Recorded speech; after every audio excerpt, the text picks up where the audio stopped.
नमस्कार प्यारे विद्यार्थियों। DAV MOIL public school Hindi कक्षा में आपका स्वागत है। आइए आज आपकी कक्षा 9वीं में मैं पढ़ाने जा रहा हूँ हिंदी व्याकरण के अंतर्गत उपसर्ग और प्रत्यय। जैसा कि पूर्व वीडियो में भी मैंने बताया था कि उपसर्ग और प्रत्यय का प्रयोग किस प्रकार से किया जाता है शब्दों के अर्थ परिवर्तन के लिए। तो आइए जानते हैं उपसर्ग और प्रत्यय। सर्वप्रथम हम देखते हैं उपसर्ग। उपसर्ग ऐसे शब्दांश जो किसी शब्द के पूर्व जुड़कर उसके अर्थ में परिवर्तन कर देते हैं, अर्थात वह शब्द जो पहले जुड़ता है, शब्द के पहले जुड़ता है, वह इस प्रकार से किसी शब्द के समीप आकर नया शब्द बनाना क्या कहलाता है? उपसर्ग कहलाता है।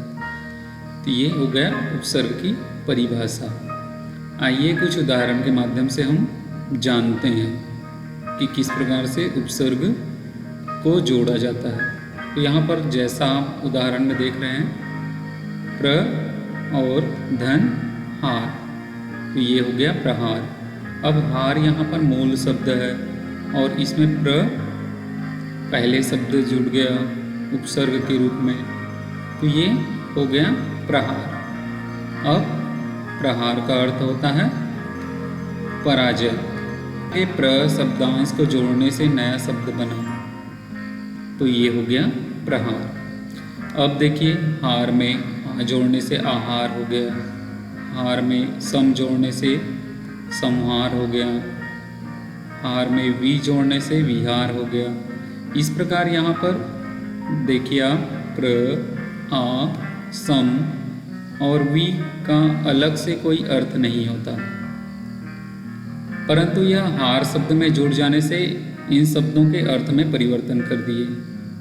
इसका मतलब ये है कि ऐसे सभी शब्दांश जो किसी शब्द के पूर्व में जुड़कर उसके अर्थ में परिवर्तन लाते हैं, ऐसे शब्द क्या कहलाते हैं? उपसर्ग कहलाते हैं।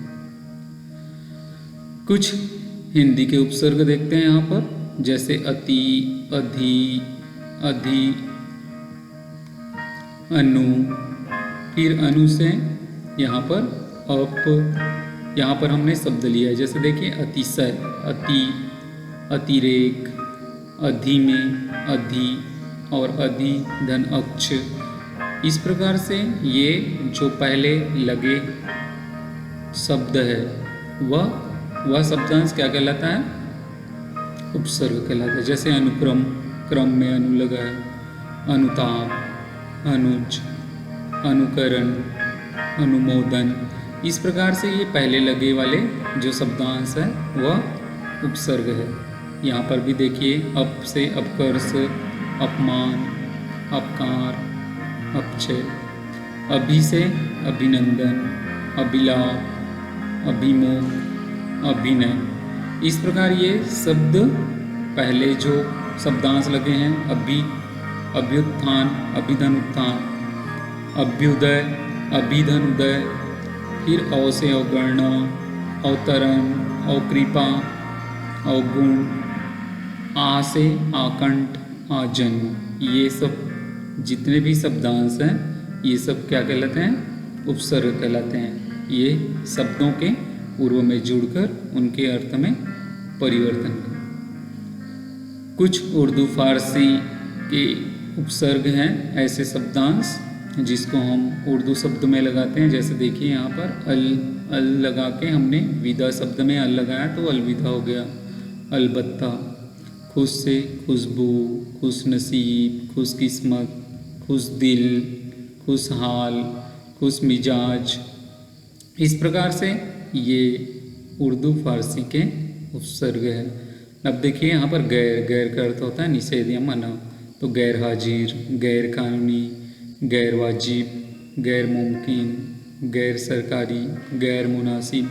ये जितने भी शब्द है इनके पहले यहाँ पर उपसर्ग लगा है। दर से देखिए, दरमियान, दरअसल, दर हकीकत। तो ये जो प्रारंभ में लगे वाले शब्दांश हैं वह क्या कहलाता है? उपसर्ग। ऐसे हम जोड़कर नया शब्द बना सकते हैं, या जो लगे हैं पहले से उसको अलग कर समझ सकते हैं। नामुमकिन, नामुराद, नाकामयाब, नापसंद, नासमझ, नालायक, नाचीज।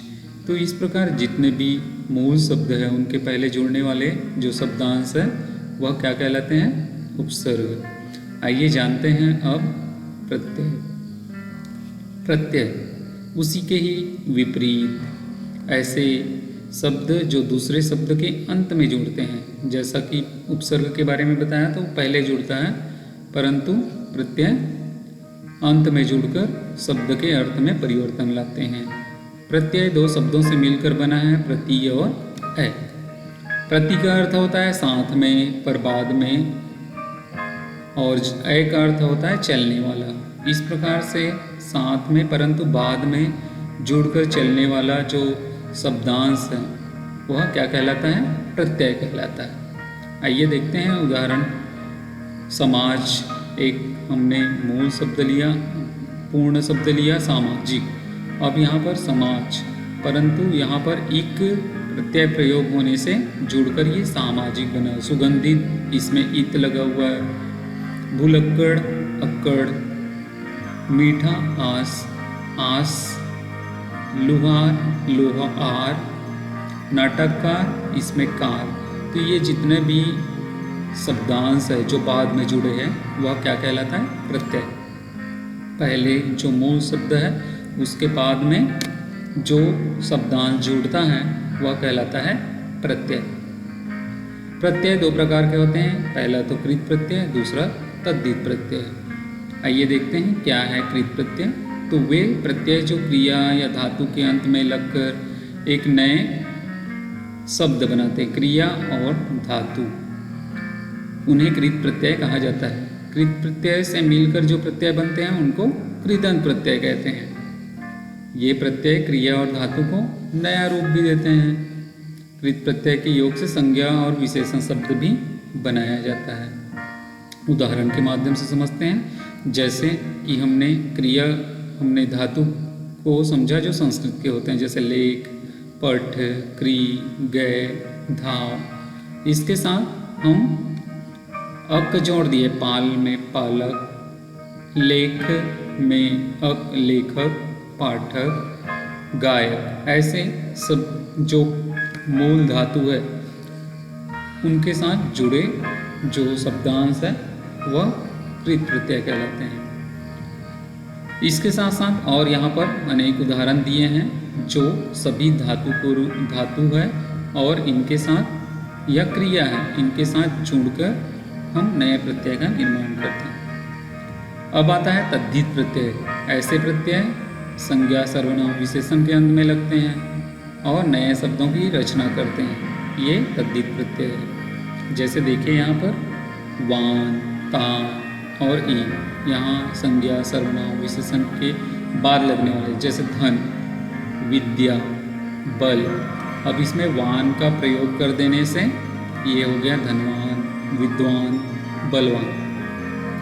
ता प्रत्यय से उदार में ता जोड़ने से उदारता हो गया, सफल में ता जोड़ने से सफलता हो गया।